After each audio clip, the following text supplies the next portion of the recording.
आयुर्वेद में जैसे अभी रिसेंट जो हमने बहुत बड़ी ट्रेजेडी फेस की है सबने, कोरोना।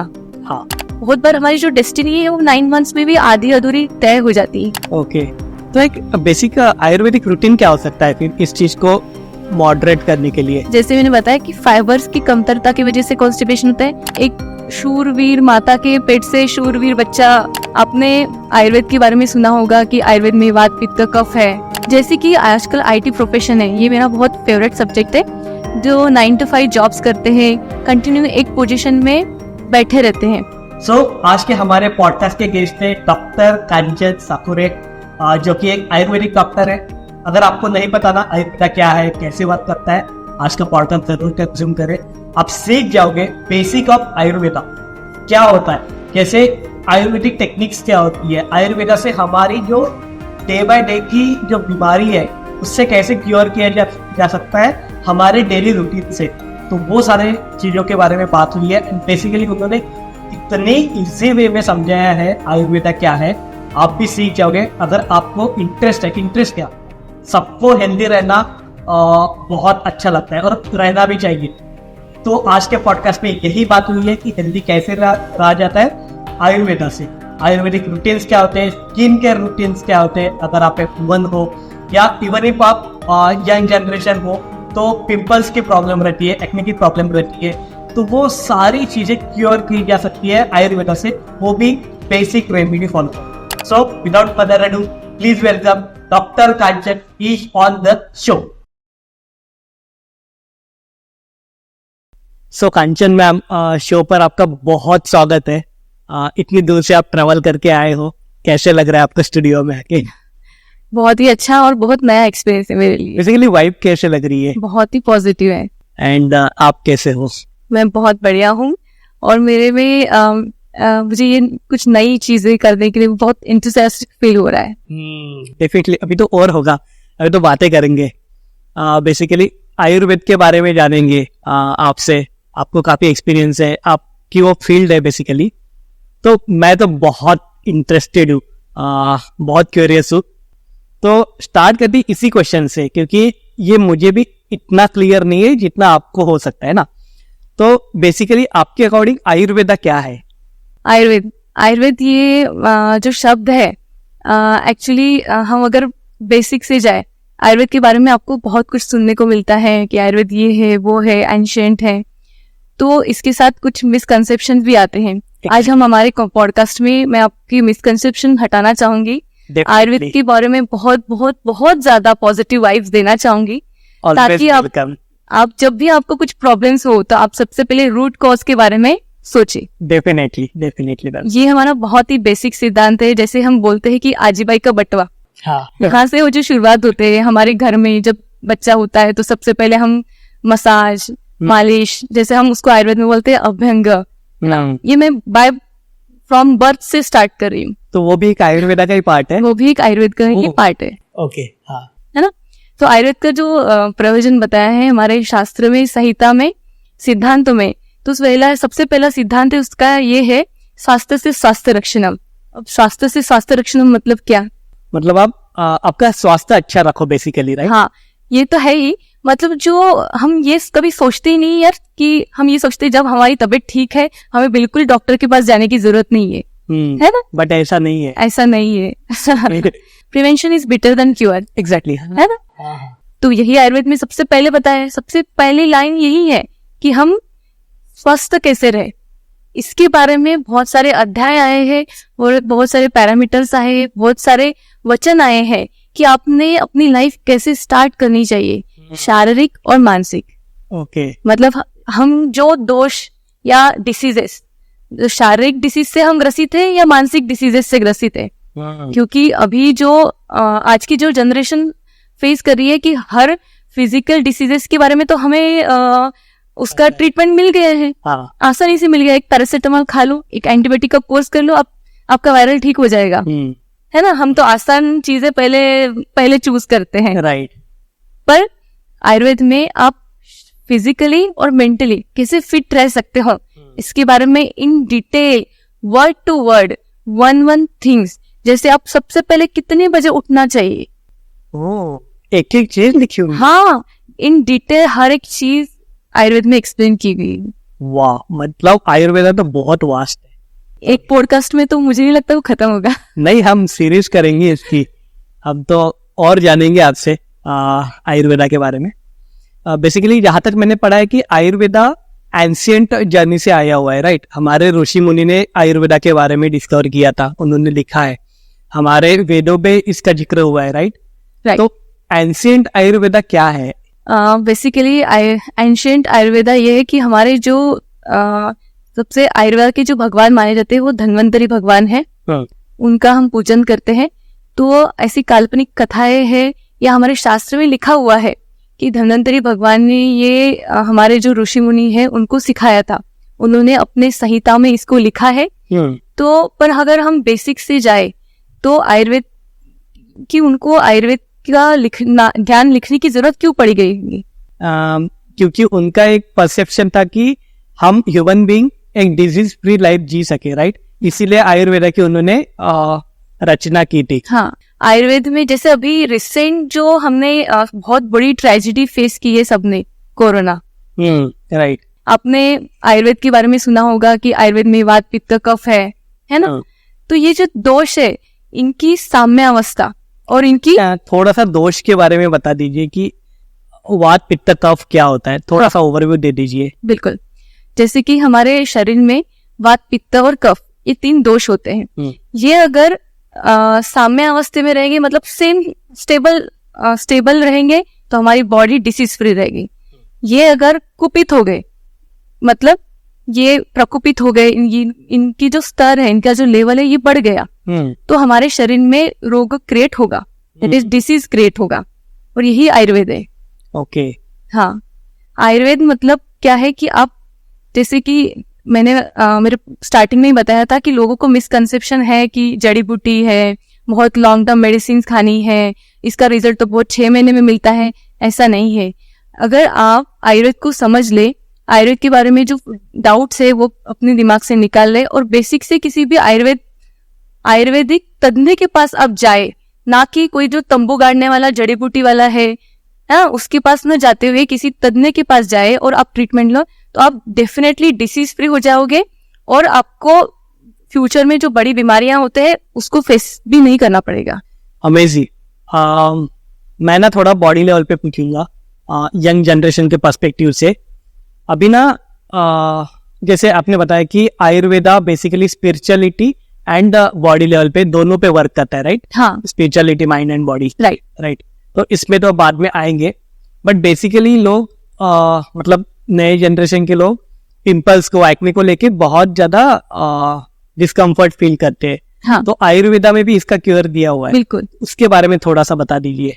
जैसे कि पिंपल्स हैं, जैसे मैंने बताया कि वात पित्त कफ, और हर एक इंसान और हर एक व्यक्ति ये डिफरेंट है।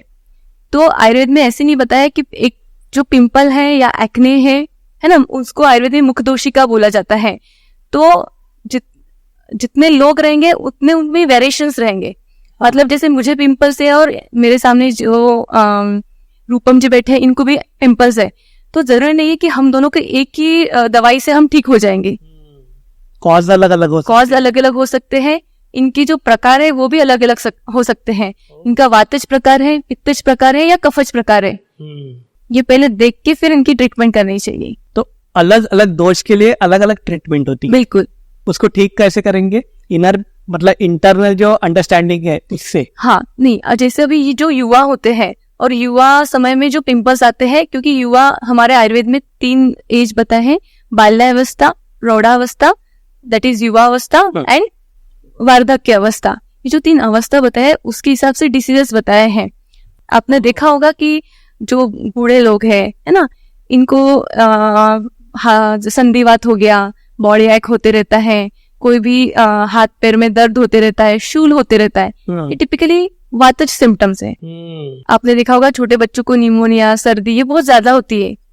ये कहीं ना कहीं कफज रीजन की वजह से, क्योंकि उनका जो अवस्था है, बाल्य अवस्था है, ये कफज दोष को मेनली ये करता है। और वैसे ही जो हमारे प्रौढ़ दैट इज युवा अवस्था है, तो युवा अवस्था में पित्तज का काल होता है। बोलते हैं ना कि यंगस्टर है, गर्म खून है। तो वो पिघता है। हाँ। और हम इस समय पे, ऐसे समय में हम करते क्या है, जैसे कि रात्रि जागरण करना, कुछ भी स्पाइसी चीजें खाना, है ना, बहुत ज्यादा चाय पीना एक्सेसिव अमाउंट में। हमारी जो दिनचर्या है उसको हम ऐसी स्टेज पे लेके आते हैं कि हम सारे पित्तज, ऑलरेडी तुम्हारी अवस्था पित्तज चल रही है और तुम पित्त बढ़ाने वाली चीजें कर रहे हो या खा रहे हो, तो आपका पित्त तो बढ़ने ही वाला है।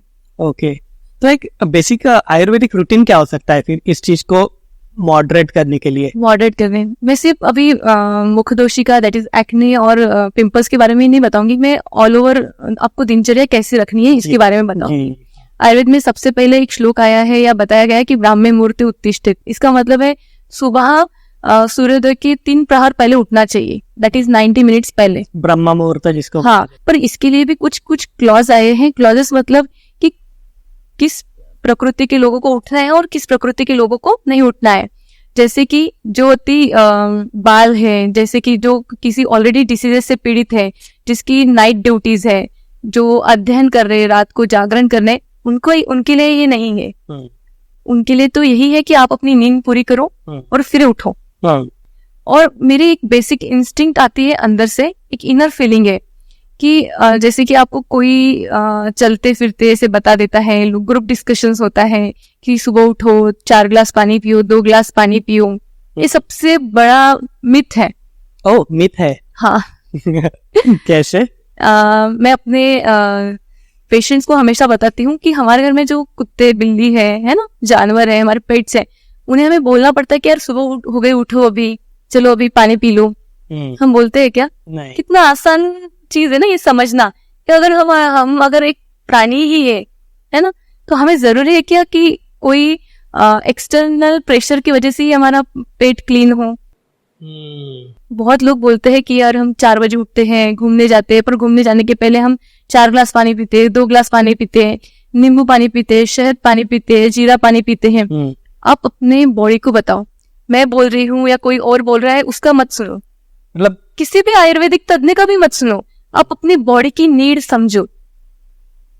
आपकी बॉडी, आपका शरीर आपके साथ कॉन्शियसली कंसल्ट करता है कि यार मुझे क्या करना है। आपके अंदर की आवाज सुनो। आपको ये देखता है बेसिकली कि आपके बॉडी के लिए क्या सूटेबल है। हाँ, जैसे मैंने बताया कि अगर आप रोगी हो, आप परेशानी में हो, आप अध्ययन कर रहे हो, आप जॉब कर रहे हो, तो आपको नहीं उठना है। ओके। सेकंड चीज है कि आपको पानी पीना है या नहीं पीना है, क्योंकि आजकल लोग जो रात भर का सोया हुआ जो हमारा सलाइवेशन है वो अंदर जाना चाहिए, ये मिथ है लोगों में। ये भी मिथ है? हाँ। अरे वाह। ये मिथ है। तो एक्चुअली ऐसा कुछ भी कहीं भी लिखा हुआ नहीं है। तो सुबह उठने के बाद पहले आप अपना दंत धावन करो, जिह्वा निर्लेखन बता है, मतलब अपनी जबान को साफ करो टंग क्लीनर के जरिए। आयुर्वेद में इसके लिए बहुत कुछ नेचुरल रेमेडीज बताए हैं। जैसे कि मेरे पापा, मैं जब छोटी थी तो जो कड़ू नीम रहता है, कड़वा नीम, उसकी एक डहनी लाते थे और फिर मैं वो अपने दातुन बोलते उसको। हाँ, ये मैंने भी सुना। हाँ, स्पेशली गांव खेड़ों में ये अभी भी करते हैं। रात भर की नींद भर में आपको जब सुबह उठो, आपका मुंह हमेशा मीठा मीठा लगता है। हाँ। तो वो उसको बैलेंस करने का काम करता है कड़वा नीम।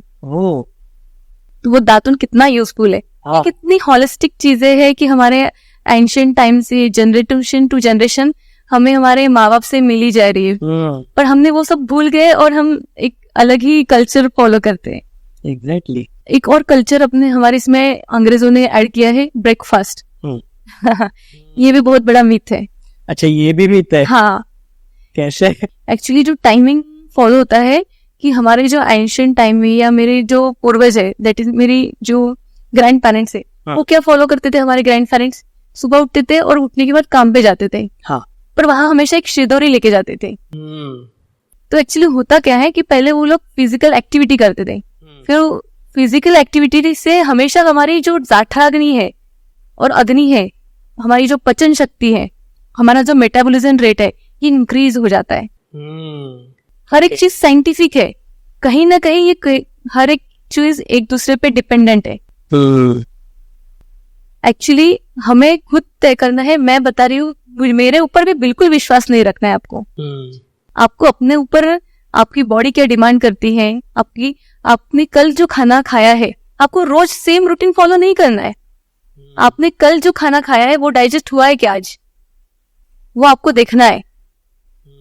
और वो होने के बाद फिर आपको डिसाइड करना है कि आपको खाना खाना है या नहीं खाना है। ओ, हम ये सोचते ही नहीं है, उसके पहले ही खा लेते हैं। फिर खाने के बाद वो जो अनडाइजेस्टेड फूड है वो हमारे स्टमक पे पड़ा रहता है और उसकी वजह से फिर हमारे बीमारियों का उगम होता है, मतलब हमारी बीमारियां स्टार्ट होती है। ओके, तो जो नीड होगी बॉडी को वो ऑटोमेटिकली हमें फील होगा, ऐसे बोल रहे हो आप? हाँ। ओके, आयुर्वेद इतना सिंपल है, बहुत कि- सिंपल लग रहा है। हाँ, बहुत ही ज्यादा सिंपल है। आपको भूख लग रही है, आपको खाना खाना है, आपको प्यास लग रही है, आपको पानी पीना है। वाओ, जैसे बोला मैंने कि जितनी प्रकृति है उतनी व्यक्ति है, और जितनी व्यक्ति है उतनी प्रकृति है। राइट। मतलब हर इंसान की डाइजेशन कैपेसिटी अलग है, हर एक का टाइमिंग अलग है। मतलब आपको अलग टाइम पे भूख लगेगी, मुझे अलग टाइम पे भूख लगेगी, तो हमें अपने टाइम पे ही खाना खाना चाहिए। अगर आप भूख लगने से पहले खाना खा रहे हो तो भी आपको अजीर्ण होगा, अपचन होगा। आप भूख लग गई है फिर भी आप खाना नहीं खा रहे हो तो आपको हेडेक होगा, माइग्रेन होगा। आजकल नेट, गूगल सबके पास है, इंटरनेट सबको अवेलेबल हुआ है। आप रिसर्च करो, आप घर पे अपना रिसर्च करो, आप देखो, जानो, परखो, सोचो उसके बारे में कि मैंने क्या किया, क्या खाया, क्या पिया। अगर मैंने आज इतना पिया तो मुझे अच्छा लग रहा है क्या। हम हमारे इनर इंस्टिंक्ट को अगर कोरिलेट नहीं करेंगे, क्योंकि हमारा मन और हमारा शरीर एक दूसरे से जुड़े हुए हैं, पर होता क्या है, हम उनको जोड़ते ही नहीं है। हम शरीर से कहीं और प्रेजेंट रहते हैं और मन से कहीं और प्रेजेंट रहते हैं, और उसी से हमारा इनबैलेंस चालू हो जाता है। तो बेसिकली हमारे बॉडी को अपने आप को एनालिस करना है और बिल्कुल उस हिसाब से अपना रूटीन खुद बनाना है। बिल्कुल, राइट, हाँ अकॉर्डिंग टू द मतलब बेस को कैप्चर करके, बिल्कुल जो भी बेस है, बेसिक रूटीन है, बट टाइमिंग्स एंड ऑल सब कुछ आपको अपने हिसाब से डिफाइन करने की, आपको किस समय अच्छा लग रहा है, किस समय आपको भूख लग रही है, किस समय आपको प्यास लग रही है, उसके अकॉर्डिंग आपको रूटीन बनाना बिल्कुल। आपने ये छोटी छोटी अगर फॉलो किए ना तो गारंटी है आप डिसीज फ्री हो जाएंगे एक दिन। है। जैसे कि आजकल आईटी प्रोफेशन है, ये मेरा बहुत फेवरेट सब्जेक्ट है। जो 9 to 5 जॉब्स करते हैं, कंटिन्यू एक पोजीशन में बैठे रहते हैं, है ना। तो होता क्या है बेसिकली, जैसे आप काम कर रहे हो, आप भूल जाते हो कि यार मुझे प्यास भी लगी है, मुझे भूख लगी है, मुझे टॉयलेट जाना है, मुझे वॉशरूम जाना है, या आपको कुछ जैसे कि वायु का वेग भी आ रहा है तो आप वो भी कंट्रोल करके रखते हो। पर होता क्या है, आयुर्वेद में 13 वेगों के अवरोध से हुई जनरेट होने वाली बीमारियों के बारे में वर्णन किया गया है। तो मैं ज्यादा वेगों के धारण के बारे में आपको नहीं बताऊंगी। मेरा सबसे फेवरेट सब्जेक्ट है कॉन्स्टिपेशन। ओके, जो कि कॉमन प्रॉब्लम भी होती है। बिल्कुल बिल्कुल, सारे बीमारियों का जड़ कॉन्स्टिपेशन है, ऐसे बोला जाता है। ऐसे बोला जाता है। और सारे बीमारियों का जड़ है अग्निमांद्य। अगर आपको अगर कोई वेग आ रहा है, आपको अगर एक नेचुरल कॉल आया है कि आपको वॉशरूम जाना है, आपको टॉयलेट जाना है, पर आपकी मीटिंग है, तो आप क्या करते हो, वो मीटिंग को कंटिन्यू करते हो और आपकी नेचुरल कॉल को इग्नोर करते हो। इग्नोर करते हैं। पर वही तो और ये एक बार नहीं, बार बार होते रहता है। होगा क्या फिर, हम खुद होके ही अपनी बीमारी को निमंत्रित दे रहे। एग्जैक्टली। आजकल देखा जाता है बहुत सारे कार्डियोलॉजिस्ट है ना, डॉक्टर्स है, MBBS डॉक्टर्स है। होता क्या है, इतने बिजी है, इतने व्यस्त है कि खुद की हेल्थ के बारे में सोचते नहीं है। और हमने देखा है कि अर्ली एज में, यंग एज में 32, 40, 45, 35, इस एज में 16, 18, इस एज में हार्ट अटैक आ रहा है। क्योंकि आप अपने बॉडी को नेचुरली समझते ही नहीं हो, आप अपने नेचुरल कॉल्स के बारे में अवेयर ही नहीं हो। अगर आप छोटी छोटी बातें हैं जो आपको क्योर करनी है। बिल्कुल, आपको सिर्फ बेसिक को करेक्ट करना है, वही आयुर्वेद है। वही आयुर्वेद है। अभी ना बहुत सारा, मतलब अभी ये जनरेशन में बहुत सारे मिक्सचर्स आ रहे हैं, बहुत सारा, मतलब जो ओरिजिनल फूड वगैरह नहीं मिलता है। तो उस केस पे हम आयुर्वेदिक डाइट को कैसे इन्वॉल्व करें हमारे फूड में? जैसे कि हमने जो हमारा अभी का आचरण है या आपकी दिनचर्या है और लाइफस्टाइल है, हम सबसे पहले तो सब्जी रोटी खाते हैं। हाँ। ठीक है, सब्जी रोटी दाल चावल, पर उसका प्रोपोर्शन हर एक के हिसाब से अलग अलग है। जिसको जो पसंद आए वो बहुत ज्यादा खाते हैं। जैसे कि मुझे रोटी पसंद है, मैं बहुत ज्यादा रोटी खाऊंगी, तो वो रोटी का प्रमाण इतना ज्यादा बढ़ जाता है और चावल का, तो ये क्या हो गया, ये सॉलिड फूड आपके शरीर में जा रहा है, इसमें कहीं पे भी फाइबर्स नहीं है। ओके। अगर आपके डाइट में फाइबर्स नहीं है तो आपका पेट साफ आसानी से नहीं होगा। ओ, फाइबर का इतना बड़ा बहुत ज्यादा इम्पैक्ट है, बहुत बहुत ज्यादा। ओके। अगर आपकी डाइट में फाइबर इंक्लूडेड नहीं है, आप वेजीज नहीं खाते हो, वेजीज में हर एक वेजी को हम क्या करते हैं, बहुत ज्यादा कुक कर लेते हैं। जैसे वेजीज में तो हम तो सिर्फ सब्जी खाते हैं, बस सब्जी हमें स्पाइसी चाहिए। बट वो प्रोसेस होती है ना, अनप्रोसेस्ड फूड हमें खाना चाहिए बेसिकली। हाँ, ओके। और वो भी अग्नि के हिसाब से। अच्छा, फिर से वो अग्नि पे ही आया। आदमी के अगर आपको जितना हो सके आप वेजीज ट्राई करो। अगर आपको वो कंज्यूमेबल नहीं लग रहा है, उसकी वजह से कुछ परेशानी हो, तो हाफ कुक करो, पर ऐसा नहीं है कि उसको बहुत ज्यादा पकाया जाए। जितना हो सके रॉ मटेरियल आपके जो रॉ वेजीज है आपकी डाइट में चाहिए, थोड़ा सा कुक, थोड़ा सा हाफ कुक, ये चीजें चाहिए ही चाहिए।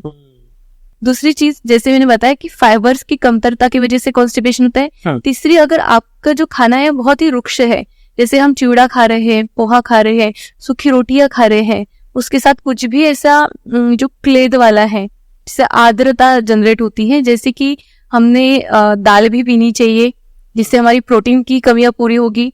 हमें वेजीज खाना चाहिए, क्योंकि वेज जो खाते हैं, दैट इज जैसे हमने सलाद खा लिया, ककड़ी खा ली, हमने गाजर कैरेट्स खा लिए, बीट्स खा लिए, हमने कुछ भी ऐसे वेजिटेबल्स खा लिए जिसमें उसमें नेचुरल वाटर इंटेक ज्यादा, मतलब नेचुरल वाटर का जो प्रमाण है वो ज्यादा रहता है, डाइजेशन पे वाटरमेलन एंड ऑल, ये सब। बिल्कुल बिल्कुल वो खाना चाहिए। तो हम ये ना खाते हुए ड्राई चीजें खाते हैं, सब्जी रोटी, दाल चावल, दाल सब्जी ऐसे खाते हैं, और इसके वजह से चलते हुए क्या होता है, वो जो फूड है उसमें का जो नेचुरल वाटर है वो कम हो जाता है, तो उसी वजह से हमारा जो स्टूल है वो भी ड्राई बनते जाता है। इसीलिए कहा गया है कि आप अगर हमारे जो आहार है उसके स्टार्टिंग में अगर आप घी खाओ, 1 टेबलस्पून 2 टेबलस्पून अगर घी खाओगे, तो आपका जो ड्राइनेस वाला चीज है वो अपने आप कम होती जाएगी। अभी आजकल की जनरेशन में ना बहुत सारा स्ट्रेस, डिप्रेशन, ये सारी चीजें, तो इसको आयुर्वेदा से कैसे ठीक किया जा सकता है? बिल्कुल, हम इसको शारीरिक और मानसिक दोनों लेवल पे ट्रीट कर सकते हैं। ओके। आयुर्वेद में जैसे वात पित्त कफ 3 चीज बताए हैं, वैसे सत्व रजत तम, ये 3 चीजें बताई है, 3 गुण धर्म बताए, त्रिगुण बोले जाते हैं इसको, सत्व रज और तम, सात्विक, राजसिक और तामसिक। ये हमारे फूड में भी मिलता है, हमारे आचरण में भी मिलता है। जैसे कि मैंने बोला कि फूड भी हमारा, क्योंकि बोला जाता है कि आप जैसे खाओगे वैसे बनोगे, है ना। तो आप अगर सात्विक चीजें खाओगे तो सात्विक बन जाओगे, आप राजसिक चीजें खाओगे तो आप राजसिक बन जाओगे, और आप तामसिक चीजें खाओगे तो आप तामसिक बन जाओगे। ओके, ये मैंने एक पॉडकास्ट में अभी रिसेंट एक पॉडकास्ट किया था खुशहाली सिंह के साथ, तो उन्होंने भी सेम बातें बताई, तामसिक फूड, राजसिक फूड और सात्विक फूड करके। Please go on. तो ये जो गुणधर्म है कि हर एक चीज एक दूसरे पे ऊपर डिपेंडेंट है, आप वो उसके फिजिकल फॉर्म भी है, उसका मेंटल फॉर्म भी है। मतलब जैसे कि कुछ चीजों के लिए हमें आश्वासन, जैसे हमारा कोई प्रियजन है जिसका मनोबल टूट गया है, तो उसको हम जैसे कुछ अच्छा खिला के भी उसका मनोबल बढ़ाते हैं, या अच्छी अच्छी बातें बोल के भी हम उसका मनोबल बढ़ाते हैं। Right, exactly. तो वैसे ही चीजें है कि जो चीज आप कंटिन्यूअसली रिपीटेडली कर रहे हो जिससे आपको मनोबल कम हो रहा है, जैसे कि आजकल के पॉपुलेशंस में हम अगर नेगेटिव चीजें खाएंगे करेंगे, और उसकी जो फ्लो में और ऑरा में और वाइब्रेशंस में जाएंगे, तो हमारे साथ नेगेटिव में ही चीजें चलती जाएगी। एक पैटर्न भी बन जाता है ना। बिल्कुल, हम नेगेटिव सोचने लगे तो हम बार बार नेगेटिव सोचेंगे, एक ही पॉइंट ऑफ व्यू से सोचेंगे। हाँ, तो पैटर्न बन जाता है। बिल्कुल, ये पैटर्न बन जाएगा और आपकी ये आदत बन जाएगी, और आदतें छुड़ाना आसान नहीं होता। Exactly, yes. तो वही है कि आप अगर बेसिक से जाओगे तो आपका डाइट भी वैसा चाहिए। हम बोलते हैं कि कुछ नहीं होता थोड़ा सा खाने से, थोड़ा सा पीने से, पर नहीं, हर एक चीज छोटी सी छोटी चीज दूसरे के ऊपर डिपेंडेंट है। तो बेसिकली खाने का इतना बड़ा मतलब रोल है हमारे डिप्रेशन में, हमारे एंजाइटी में। बिल्कुल, हर एक चीज का होता है। इवन आपके बर्थ से, इवन आपकी जो मदर है वो जिस टाइम में कंसीव हुई थी, और वो उसकी जो 9 मंथ का जो कालावधि है वो फेज में उसने कैसे सोचा था, कैसे रिएक्ट किया था, उसके आचार विचार, उसके थॉट प्रोसेसिंग कैसे है, उस पे भी आपकी डेस्टिनी डिपेंडेंट है। इसलिए कहा गया है आयुर्वेद में गर्भिणी परिचर्या। गर्भिणी परिचर्या करके एक बहुत बड़ा चैप्टर है और बहुत बड़ा सिद्धांत है। आयुर्वेद में जन्म के बाद ही ट्रीटमेंट नहीं की जाती, तो जन्म के पहले से ही ट्रीटमेंट दी जाती है। क्योंकि क्यों बोलते हैं कि हमारी जो गर्भिणी है, हमारी जो प्रेग्नेंट लेडीज है, उनको बहुत सपोर्ट करना चाहिए। उनकी जो मन में खाना, जो चीजें वो इच्छा रखती है, वो पूरा करना चाहिए। उसको कभी भी डिनाई नहीं करना चाहिए, इग्नोर नहीं करना चाहिए। क्योंकि होता क्या है कि एक बार आपकी, बहुत बार कहा जाता है, इसमें मैं थोड़ा स्पिरिचुअल टच में आऊंगी आपके साथ कन्वर्सेशन में। हाँ। बहुत बार हमारी जो डेस्टिनी है वो 9 months में भी आधी अधूरी तय हो जाती है। कि आपकी जो माता है उसने क्या पैटर्न से उसके विचार रहे थे। कि बहुत बार हम अच्छा इन्वायरमेंट देते हैं, कि होता क्या है कि आफ्टर बर्थ, बच्चे के जन्म के बाद माता थोड़ा डिप्रेशन में जाती है, थोड़ा स्ट्रेस रहती है, कि उसको पोस्टपार्टम डिप्रेशन एक टर्म दी है। अच्छा। पोस्टपार्टम डिप्रेशन ये बहुत अलग सब्जेक्ट है। पर होता क्या है कि अगर हमने गर्भिणी का अगर ख्याल नहीं रखा तो वो उसका डायरेक्ट और इनडायरेक्ट इम्पैक्ट हमारे बच्चे पे आ गया। और बच्चे में कुछ चीजें जैसे रहता है कि अभी इसका मैं एग्जांपल देना चाहूंगी कि अगर एक माता को 3 बच्चे हैं, पर तीनों को तो एक ही जीन्स है, एक ही माता पिता की जीन्स है ना। हाँ। एक ही घर में उनका पूरा परवरिश हुई है, है ना, संगोपन हो रहा है, सब सेम चीजें खाने को मिल रही है, सेम न्यूट्रिशन है, सेम परिवार है, सेम ख्याल है, फिर भी तीनों के जो पैटर्न है, तीनों के स्वभाव ही डिफरेंट रहते हैं। यस। हाँ। इसका रीजन ही यही है कि माता, जैसे मैंने देखा है, जो फर्स्ट चाइल्ड है, ये मेरा खुद का ये सोच है, जो फर्स्ट चाइल्ड है, तब माता बिल्कुल भी अननोन रहती है, उसको अनुभव नहीं रहता, तो हमेशा हर एक चीज के लिए डरी हुई रहती है, कॉन्शियस रहती है कि कब क्या करना है, कैसे रहना है, कैसे सब कुछ चीजों के लिए अनअवेयर रहती है, अनकॉन्शियस रहती है। मतलब उसको ऐसा लगता है कि हर एक चीज के लिए उसके लिए सरप्राइज रहता है। हाँ। है ना, और वो रहता भी है। बिल्कुल। तो पहला बच्चा भी हमेशा डरा ही रहेगा। पर वही माता अगर जो उसको जब सेकंड बच्चा कंसीव होता है, वो उसको एक्सपीरियंस रहेगा। तो फर्स्ट बच्चे में हमेशा स्ट्रगलिंग फैक्टर ज्यादा रहता है सेकंड बच्चे के कंपैरिजन में। ओके। तो इसीलिए सेकंड जो बच्चा होता है वो थोड़ा सा एनवायरमेंट भी होता है। बिल्कुल। और सेकंड बच्चे को एंजाइटी भी नहीं रहती, फर्स्ट बच्चे को एंजाइटी बहुत ज्यादा रहती है। तो ये रीजन वो है। हाँ। आई थॉट कि जब सेकंड बच्चा होता है तो वो थोड़ा रिस्पॉन्सिबल फील करने लगता है अपने छोटा भाई है इसीलिए।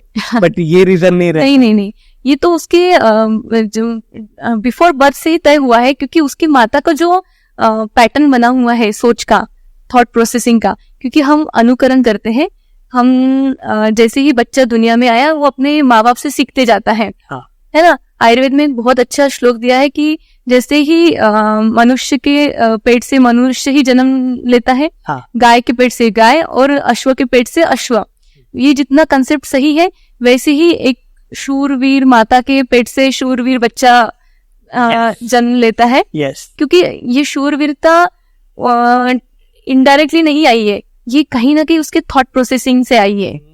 कि आप क्या थॉट प्रोसेसिंग रखते हो, आपकी क्या विचार है। अगर हमने देखा है कि अभी कोरोना में रिसेंटली बहुत सारे बच्चे हुए हैं, तो वो कोरोना के टाइम पे हर एक इंसान डरा हुआ था। हाँ। वो फिर प्रेग्नेंट लेडीज हैं, बड़े हैं, बूढ़े हैं, छोटे हैं, तो डायरेक्टली इनडायरेक्टली ये थॉट प्रोसेसिंग प्रेग्नेंट लेडीज के भी मन में आई होंगी, वो भी डरी हुई होंगी। तो उसके बाद हुए जो बच्चे हैं वो अलग ही जनरेशन के दिख रहे हैं हमें। वो एक तो हाइपर एक्टिव है, या उसमें कुछ अलग ही चार्म या कुछ अलग ही थिंक थॉट प्रोसेसिंग दिखने में आती है। सीरियसली इतना कनेक्टेड है, बहुत ज्यादा। भाई हमारे सराउंडिंग का हमारे ऊपर डायरेक्ट और इनडायरेक्ट इम्पैक्ट होता है। फॉर एग्जाम्पल, अगर मैंने आपको ट्रीटमेंट दे दी है, पर आपकी जो मदर एंड फादर है वो अगर कंटिन्यूसली आपको बोल रहे हैं यार तेरा ठीक ही नहीं हो रहा, तू ऐसे ही है, तू वैसा ही है, तेरे में बहुत निगेटिविटी, मतलब वो जो है ना निगेटिविटी थोप रहे हैं आपके ऊपर, उसका भी बहुत बड़ा इम्पैक्ट होता है। बहुत ज्यादा। अगर मैं उनकी काउंसलिंग करती हूँ, उनको बोलती हूँ कि आप ये छोड़ दो, दिमाग में लाना, वो उसकी लाइफ है, उसकी डेस्टिनी है, उसको क्योर होना है तो होगा, उसको नहीं होगा तो नहीं होगा।